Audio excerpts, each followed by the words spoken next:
Here's a mind-boggling fact. Tomatoes are technically fruits. While we often use them as vegetables in cooking, botanically speaking, they're classified as fruits due to their seed-bearing structure.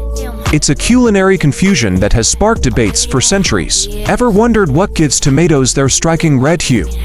It's a powerful antioxidant called lycopene. Studies have shown that lycopene may help reduce the risk of certain cancers and promote heart health. Time to embrace the tomato power.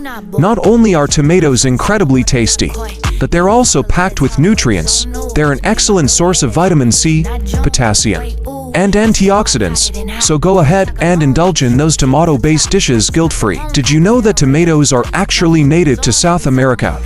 That's right.